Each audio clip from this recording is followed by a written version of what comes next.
này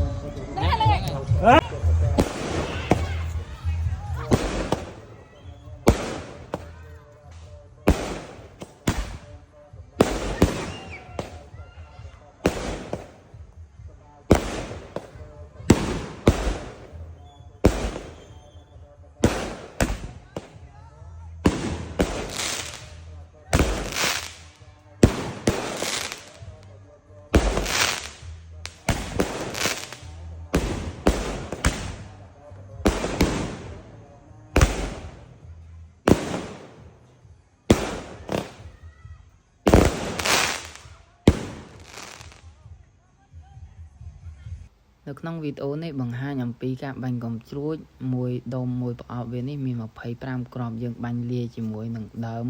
មួយដើមនេះមាន8គ្រាប់ដូចបានឃើញរូបភាពហ្នឹងប្រភេទកំជ្រួចប្រអប់ហើយនឹងដើមបាញ់លាយគ្នាដើមនេះ8គ្រាប់ប្រអប់ហ្នឹង25គ្រាប់ហើយដូចវីដេអូបានឃើញតាំងពីខាងដើមហ្នឹងគឺប្រភេទដើមនេះគ្រាប់ប្រអប់នេះវាក៏មានគ្រាប់ធំដែរហើយបើដើមនេះក៏វាគ្រាប់ធំល្អដូចបានឃើញក្នុងរូបភាពដែរនឹងក្របណាដែលទុះតោខ្ពស់ឬធំជាងគេអានឹងគឺដើមហើយបើដើមណារៀងក្របវាបែកសាច់ខ្លាំងព្រាចយកហ្នឹងអានឹងគឺ25គ្រាប់នៅក្នុងវីដេអូនេះគឺចង់បង្ហាញនឹងឲ្យអ្នកទាំងអស់គ្នាឃើញអំពីសម្លេងក៏ដូចជារូបភាព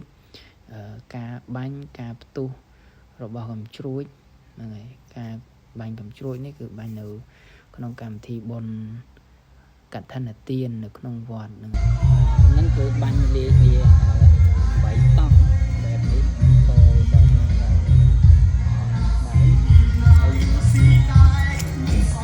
យជាមួយនឹងណាត់ 1.2 នេះប្រអប់វាចំពោះកំជ្រួយប្រអប់យើងដាក់ទីរាបស្មើយើងយកអីកលទៅដូចក្នុងវីដេអូហ្នឹងខ្ញុំយកដុំមកកលវាខាងតប់កុំឲ្យដួលទៅគឺបានចំពោះដើមយើងចងវាឲ្យជាប់ប្រឈរទៅលើគឺជាការស្រេច